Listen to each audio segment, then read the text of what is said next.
అందరికీ నమస్కారం. నేను మీ కట్టా కార్తీక్. ఈరోజు తెలుగు దినపత్రికల్లో ఆంధ్రప్రదేశ్ రాజధానిగా అమరావతికి చట్టబద్ధతను కల్పిస్తూ వచ్చే పార్లమెంటు సమావేశాల్లో రాష్ట్ర పునర్విభజన చట్టానికి సవరణ బిల్లు తీసుకురాబోతున్నారు అనేటువంటి వార్తను రాశారు. నిజానికి ఈ వార్తని గతంలోనే నేను చెప్పి ఉన్నాను కాబట్టి ఇక మళ్ళీ వీడియో చేయొద్దని అనుకున్నాను. నేను గతంలోనే వీడియో చేసి ఉన్నాను. మీరు కావాలంటే నా ఛానల్లోకి పోయి చూడండి. నిజానికి గత పార్లమెంట్ సమావేశాల్లోనే సవరణ బిల్లు తెద్దామనుకున్నారు. కానీ కొన్ని టెక్నికల్ రీజన్స్ వల్ల తీసుకురాలేదు. నిజానికి న్యాయశాఖ పరిశీలన అయిపోయింది. క్యాబినెట్ ముందుకు వచ్చింది. క్యాబినెట్ ఆమోదించి పార్లమెంట్లో పెట్టాలి. కానీ క్యాబినెట్లో కొన్ని సందేహాలు వచ్చినాయి. ఈ బిల్లు పార్లమెంట్లో పెట్టి మనం ఆమోదించినా సరే ఎవరైనా సుప్రీంకోర్టుకి పోయినప్పుడు ఈ బిల్లు నిలబడుతుందా లేదా అని వాళ్ళకు వచ్చిన కొన్ని సందేహాలు నివృత్తి చేసుకోవడం కోసం తిరిగి న్యాయశాఖ పరిశీలన పంపించారు. దానివల్ల బిల్లు గత పార్లమెంట్ సమావేశంలో పెట్టలేదు. వాళ్ళకున్న సందేహాలన్నీ నివృత్తి చేసుకొని మళ్ళా క్యాబినెట్లో ఆమోదించి వచ్చే పార్లమెంట్ సమావేశంలో పెడతారు. ఇది నేను గతంలోనే చెప్పి ఉన్నాను. ఆ క్యాబినెట్కి వచ్చిన సందేహాలు ఏంటో కూడా చెప్పున్నాను. కాబట్టి ఇప్పుడు మళ్ళీ వీడియో వద్దులే అనుకున్నాను.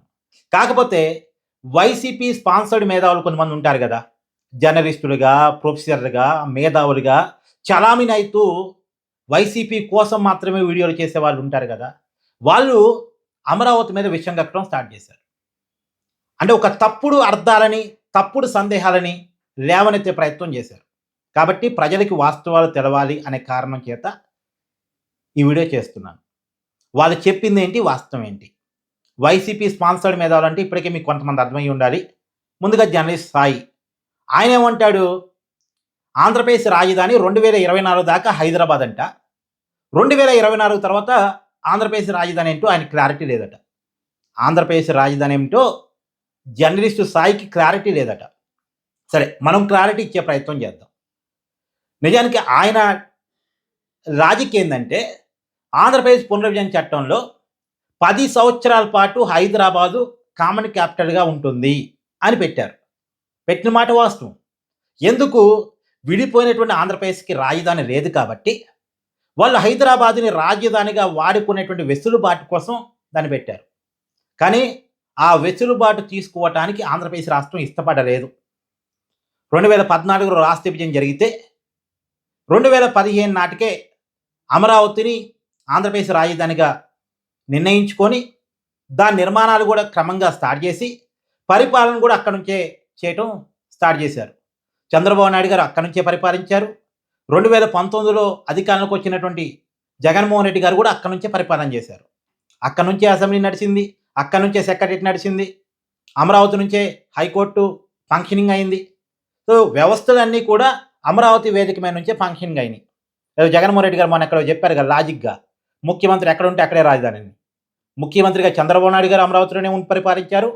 ముఖ్యమంత్రిగా జగన్మోహన్ రెడ్డి గారు అక్కడే ఉండి పరిపాలించారు.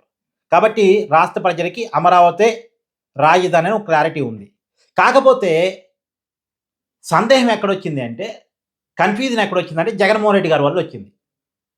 జగన్మోహన్ రెడ్డి గారు 2019లో ముఖ్యమంత్రి అయిన తర్వాత అప్పటి వరకు అమరావతి రాజధాని అని చెప్పినటువంటి ఆయన 3 రాజధానుల కాన్సెప్ట్ పట్టుకొచ్చారు. ఒక చోట అసెంబ్లీ పెడతాడట, ఇంకో చోట సెక్రటరీ పెడతాడట, ఇంకో చోట హైకోర్టు పెడతాడట. ఈ 3 వ్యవస్థల్ని 3 చోట్ల పంపిస్తాడట.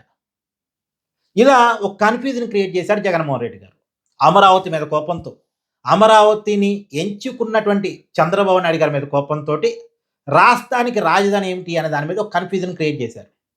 సో ఈ కన్ఫ్యూజన్ వద్దు, పాలకుడు మారిన ప్రతిసారి రాజధాని మార్చే అవకాశం లేకుండా ఉండాలి అంటే, ఎట్టాగు రాష్ట్ర విభజన పార్లమెంటు సాక్షిగా జరిగింది కాబట్టి ఆ పార్లమెంట్లో ఉన్నటువంటి రాష్ట్ర పునర్విభజన చట్టంలోనే అమరావతి ఆంధ్రప్రదేశ్ రాజధాని అని పెడితే, ఒక సవరణ బిల్లు తీసుకొచ్చి దాంట్లో పెడితే ఆ బిల్లులో రాస్తే ఇక మార్చడానికి అవకాశం ఉండదు. రాజధాని మార్చాలంటే మళ్ళీ పార్లమెంట్లో చట్ట సవరణ చేయాలి. కాబట్టి అలా పెడితే చట్టబద్ధత వస్తుంది, అమరావతి కోసం భూములు ఇచ్చిన రైతులు కూడా హ్యాపీగా ఉంటారు అనే కారణం చేత చంద్రబాబు నాయుడు గారు ప్రపోజ్ చేయటం, ఎన్డీఏ కూటమిలో చంద్రబాబు నాయుడు గారు ఉండటం వల్ల దానికి కేంద్ర ప్రభుత్వం కూడా సుముఖత వ్యక్తం చేయటం, అంటే మోడీ గారు కూడా ఓకే అని చెప్పడం. అప్పుడు ఎన్డీఏ కూటమి రాష్ట్రంలో దేశంలో అధికారంలోకి వచ్చిన తర్వాత ఆ బిల్లుని పార్లమెంట్లో పెట్టాలని ఆలోచించడం జరుగుతూ ఉంది. ఇది కారణం. కేవలం పార్లమెంట్లో బిల్లు పెడుతుంది, రేపు పాలకుడు మారినా సరే అమరావతిని రాజధానిగా మార్చకుండా ఉండేదానికోసం, అంతే తప్ప ఆంధ్రప్రదేశ్ రాజధాని అమరావతి అన్న విషయం పార్లమెంటు చట్టబద్ధత కల్పించినా, కల్పించకపోయినా రాష్ట్ర ప్రజలందరికీ క్లారిటీ ఉంది. రాష్ట్ర ప్రభుత్వానికి క్లారిటీ ఉంది. మామూలుగా అయితే రాష్ట్ర రాజధాని ఎంచుకునేటువంటి బాధ్యత రాష్ట్ర ప్రభుత్వానిది, కేంద్ర ప్రభుత్వానిది కాదు. ఈ దేశంలో ఉన్నటువంటి 29 రాష్ట్రాలకి రాజధానిని ఆయా రాష్ట్ర ప్రభుత్వాలే ఎంచుకున్నాయి. కేంద్ర ప్రభుత్వం ఏం చెప్పలే. ఈ విషయాన్ని కేంద్ర ప్రభుత్వం కూడా గతంలో సుప్రీంకోర్టులో అఫిడవిట్ రూపంలో చెప్పింది. రాజధాని నిర్ణయించుకునే అధికారం రాష్ట్రాందే, మాకు సంబంధం లేదని గతంలో చెప్పింది. కాదు ఇప్పుడు కేంద్రం ఎందుకు పూసుకోవాల్సి వస్తుంది అంటే వైసీపీ వల్ల, జగన్మోహన్ రెడ్డి వైఖరి వల్ల. అమరావతి రైతులకు అభయం కల్పించే దానికోసం ఫస్ట్ టైం ఒక రాష్ట్ర రాజధానిని పార్లమెంట్ సాక్షిగా చట్టబద్ధత కల్పిస్తున్నారు. కేవలం మార్చకుండా ఉండటం కోసం మాత్రమే. ఆంధ్రప్రదేశ్ రాజధాని 2015 నుంచి 16 నుంచి ఖచ్చితంగా అమరావతే. దాంట్లో ఏం భిన్నాభిప్రాయం లేదు. సాయి గారు మీరు రాసి పెట్టుకోండి. ఇంకొకటి, ప్రొఫెసర్ కె నాగేశ్వర్ ఆయనే మాట్లాడతారు. ఇందాక నేను ఒక విషయాన్ని చెప్పాను కదా, గతంలో కేంద్రం సుప్రీంకోర్టు అఫిడవిట్ దాఖలు చేసింది, రాజధాని నిర్ణయించుకునే అధికారం రాష్ట్రాందే అని చెప్పింది. అది కూడా చెప్పింది అమరావతి విషయంలోనే. అంటే అమరావతి నుంచి 3 రాజధాని కాన్సెప్ట్ జగన్మోహన్ రెడ్డి గారు తీసుకొస్తున్నప్పుడు అమరావతి ప్రాంత వాసులు, రాష్ట్రానికి సంబంధించిన కొంతమంది సుప్రీంకోర్టు దాకా వెళ్ళారు. ప్రధానంగా అమరావతి రైతులు వెళ్ళారు.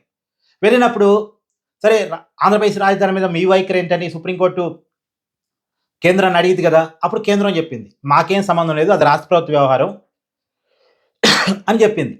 బీజేపీ పార్టీగా అమరావతి రాజధాని, కానీ కేంద్ర ప్రభుత్వంగా అది రాష్ట్ర ప్రభుత్వ అధికారం కాబట్టి మేము కలగ చేసుకోం అని కేంద్రంలో అంటే సుప్రీంకోర్టు అఫిడవిట్ దాఖలు చేశారు.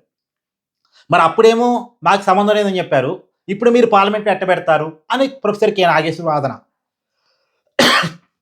ఎందుకు పెడతారు అంటే రాష్ట్రంలో జగన్మోహన్ రెడ్డి లాంటి ఒక వ్యక్తి ఉన్నాడు కాబట్టి తప్పని పరిస్థితుల్లో రాష్ట్ర ప్రజల డిమాండ్ మేరకు రాష్ట్ర ప్రభుత్వ రాష్ట్ర రాజధాని నిర్ణయించుకున్నటువంటి రాష్ట్ర అసెంబ్లీ విజ్ఞప్తి మేరకు, రాష్ట్ర ప్రభుత్వం కోరిక మేరకు, రాష్ట్ర ప్రజల, రాష్ట్ర ప్రభుత్వ, రాష్ట్ర అసెంబ్లీ కోరిక మేరకు ఆంధ్రప్రదేశ్ పునర్విభజన చట్టంలో సవరణ బిల్లు పెట్టబోతున్నారు.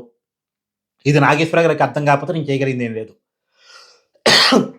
ఇది నాగేశ్వర గారికి తెలియక కాదు, కావాలని ప్రజల్లో విషబీజాలు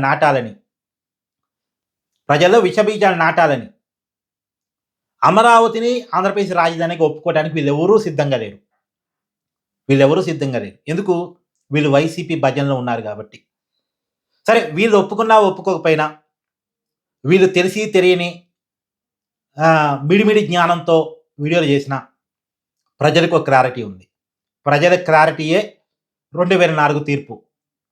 ప్రజలు బుద్ధి చెప్పినా మారకపోతే మనం చేయగలిగింది ఏం లేదు. సో మీ అభిప్రాయం కూడా కామెంట్ రూపంలో తెలియజేయండి. Thank you.